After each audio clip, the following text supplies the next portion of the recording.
Hola, buenas tardes, felices fiestas patrias a todos los que nos están viendo. Es el mes de la patria, también es el mes del pastor, no olvidarlo.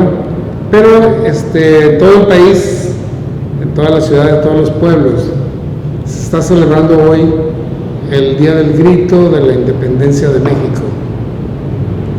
Y eso nos hace pensar, pues, que somos mexicanos, y que nos sentimos quizá orgullosos, quizá felices de serlo. Creemos que Dios nos puso en un país muy bello, muy rico, lleno de atractivos, con gente alegre y muchas cosas así.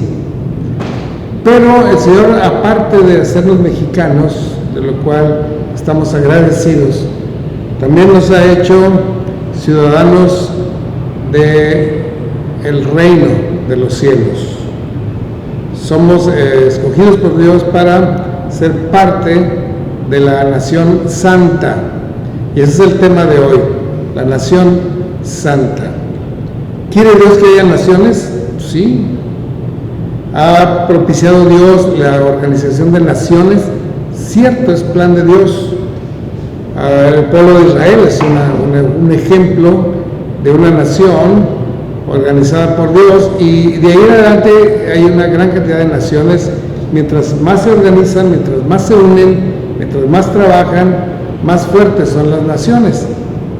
Llegan a tener un predominio sobre otras y pueden llegar a ser imperios o reinos, pero el Señor tiene un plan cuando hace una nación.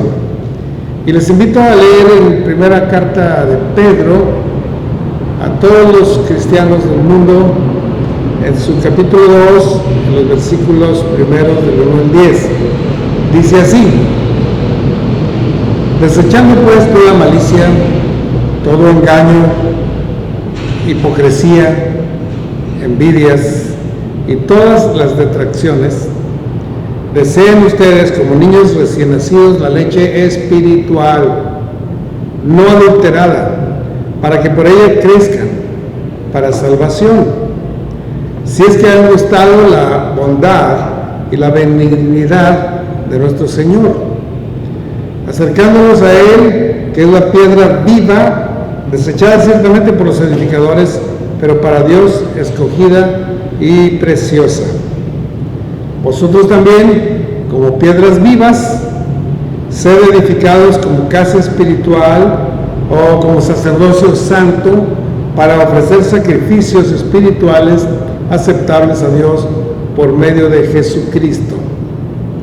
Por lo cual también contiene la Escritura aquella profecía que decía: he aquí pongo en Sión la principal piedra de ángulo, escogida, preciosa, y el que creyere en él no será avergonzado.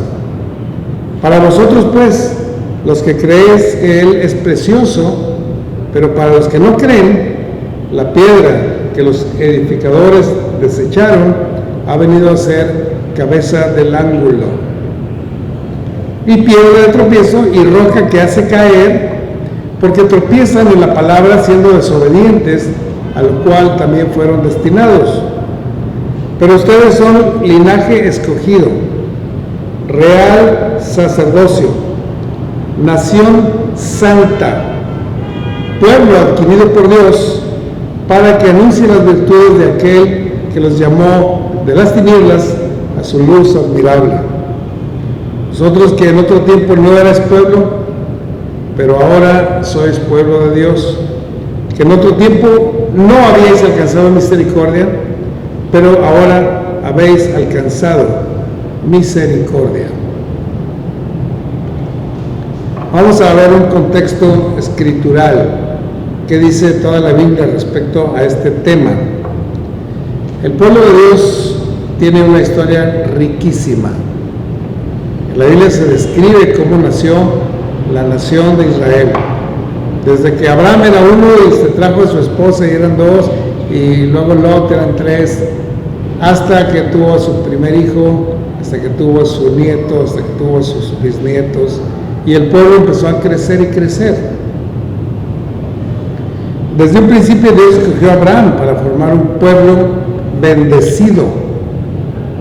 No solo bendecir a Abraham o bendecir a Abraham y su familia, sino bendecir a Abraham con toda su nación, que fuera un pueblo grande e incontable, que llegara un momento que ya no se pueden contar cuántos miembros tiene esa nación. Y sería una nación que tendría una cualidad fundamental, muchas cualidades pequeñas, muchas, pero una cualidad fundamental en la cual se apoyan todas las demás cualidades. Y esa cualidad fundamental de un pueblo de Dios se llama obediencia. Abraham obedeció. Dios le dijo: sal de tu tierra y de tu parentela y ven a la tierra que yo te daré, una tierra que fluye leche y miel. Y Abraham, dejando todo, sus amigos, su familia, sus casas, sus posesiones, su nación, salió de ahí para obedecer a Dios, porque la obediencia es el camino para formar el pueblo de Dios. Un pueblo que mantuviera su identidad en donde quiera que fuera. Un pueblo que fuera el mismo pueblo de Dios si estaba en Siria o en Asiria, o si estaba en Canaán, o si estaba en Egipto, o estuviera donde fuera. Un pueblo que fuera bendición a todas las familias de la tierra.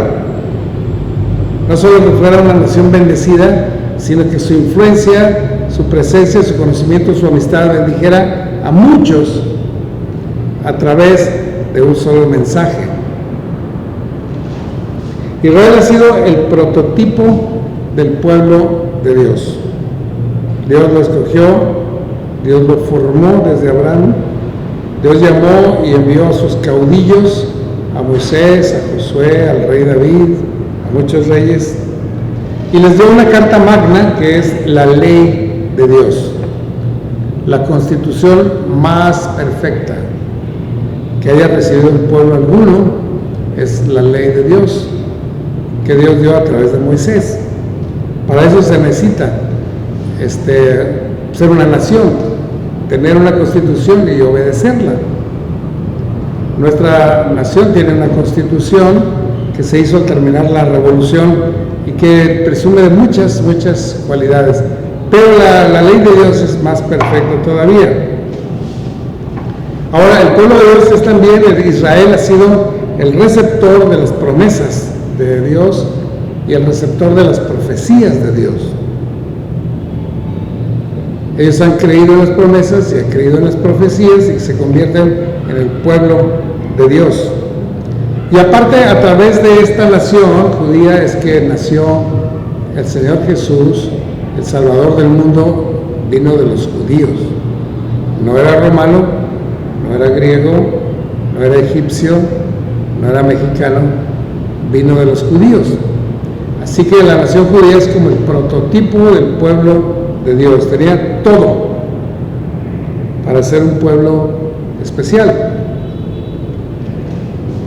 Ahora, Pedro está escribiendo esta carta que leímos hace un momento, y Pedro había sido enviado por Dios para ministrar a los judíos, básicamente.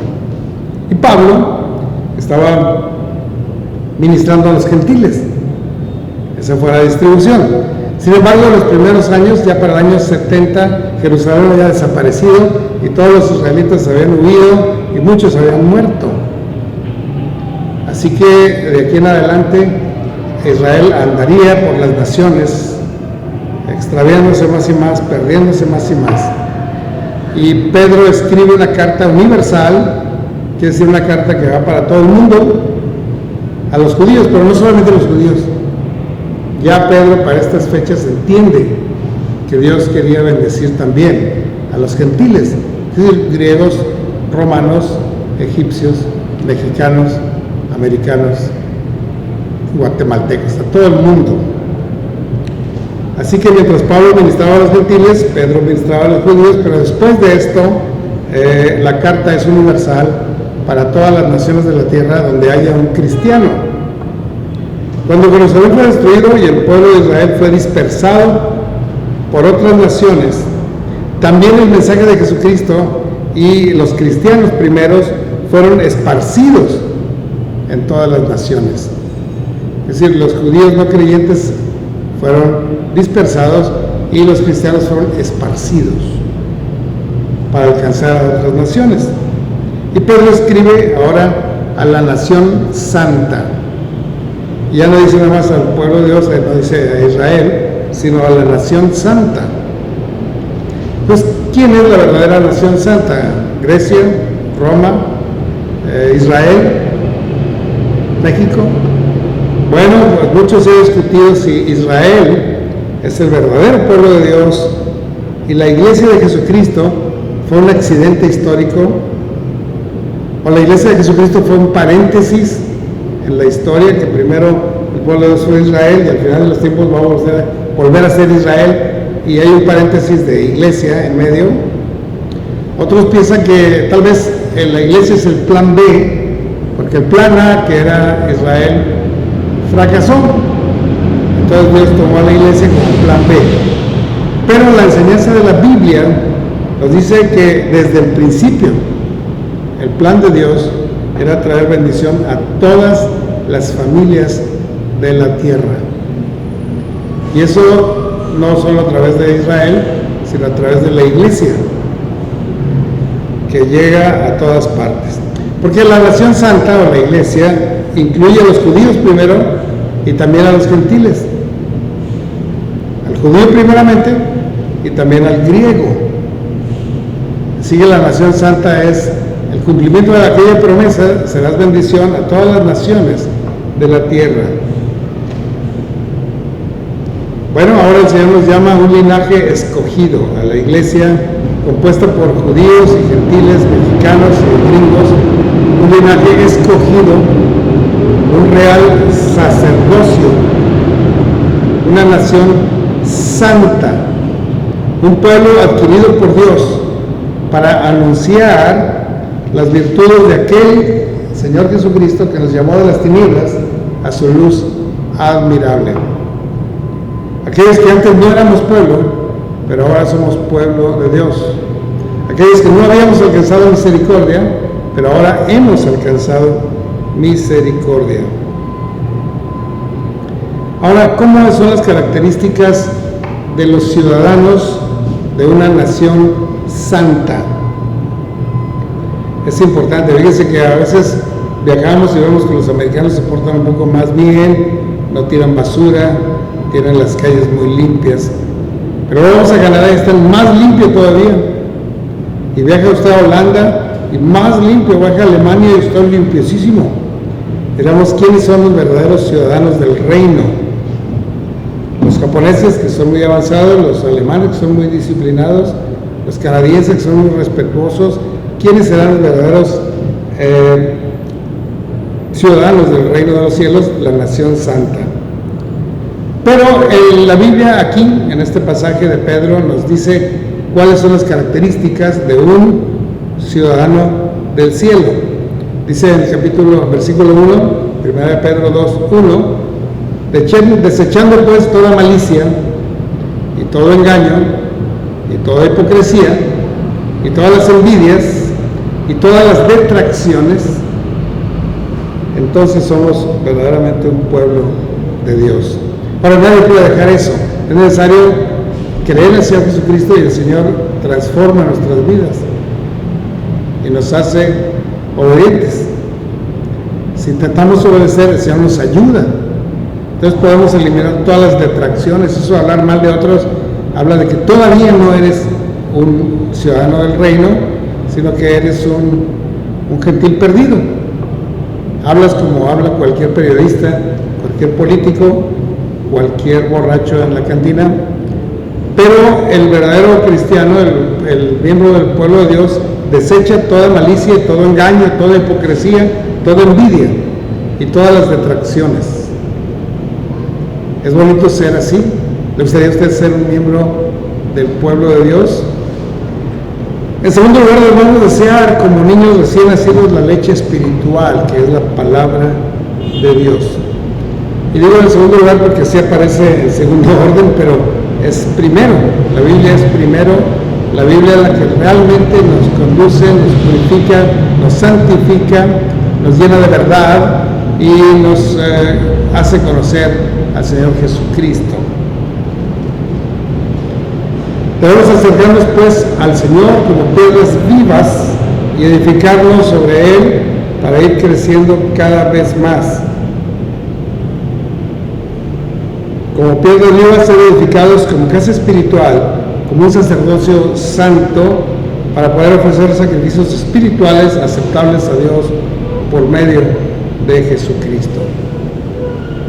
Así que si hoy estamos celebrando la independencia de México, si estamos celebrando el pertenecer a un país tan hermoso, más debemos celebrar que somos parte de la nación santa, del pueblo adquirido por Dios, para llevar una vida, una lengua pura, un corazón transformado y un testimonio poderoso que alcance a mucha gente para bendición y para vida eterna.